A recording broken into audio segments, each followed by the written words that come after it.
Guys আসসালামু আলাইকুম। আপনাদেরকে এখন বলতে যাচ্ছি যে অল্প ডায়মন্ডের ভিতরে কিভাবে আপনারা যে কোনো কালেকশন ডায়মন্ড দিয়ে কালেক্ট করবেন। একটা টিপস শেখাতে যাচ্ছি আপনাদেরকে। তো আমি প্রথম মারলাম, এটা 1100 ডায়মন্ড লাগবে, কিন্তু আমি এটা 400 ডায়মন্ডের ভিতরে বা 450 ডায়মন্ডের ভিতরে কালেক্ট করে ফেলবো। সো নিচে আছে ফ্রিতে যে বান্ডেলগুলো দেয় আমাদের, ওইখানে মারবেন, ওইখানে ডায়মন্ডে মারবেন, তারপর এখানে স্পিন মারবেন ফ্রিতে। তো এখানে একটা, ওইখানে একটা। এখন দেখেন, দেখি গেগের বেরি নাকি করে। সো নিচে আবার ফ্রিতে মারতেছি, দেয় নাই। তো আবার ডায়মন্ডে মারতেছি, ডায়মন্ড দিয়ে গান পাইলাম।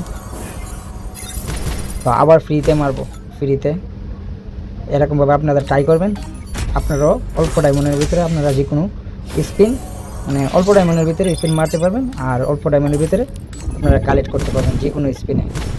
তো দেখেন আমার টোটাল গেছে 100 ডায়মন্ড, এখনও যায় নাই আমার। তো ফ্রি মারলাম, আবার আবার ডায়মন্ড দিয়ে মারবো, 99 ডায়মন্ড। এখন তো পাইয়ে যাম, পাইয়ে ফেলছি। টোটাল আমার 300 ডায়মন্ডে আমি পাইয়ে ফেলছি হ্যান্ড স্কিন। তো আপনারাও ট্রাই করবেন, আপনারাও ইনশাল্লাহ পাবেন।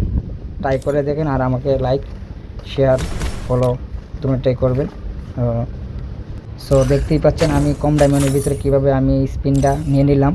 তো আপনারাও ট্রাই করতে পারেন, আর যেভাবে দেখিয়ে দিয়েছি এরকমভাবে আপনারা যদি স্পিন মারেন, ইনশাল্লাহ আপনারাও এরকমভাবে অল্প ডায়মন্ডের ভিতরে পেয়ে যাবেন। আমি স্পিনটা লাগাইলাম, দেখেন মোটামুটি ভালোই, খারাপ না। তো আপনারা আমাকে ফলো করবেন, লাইক করবেন, শেয়ার করবেন, সাথে থাকবেন।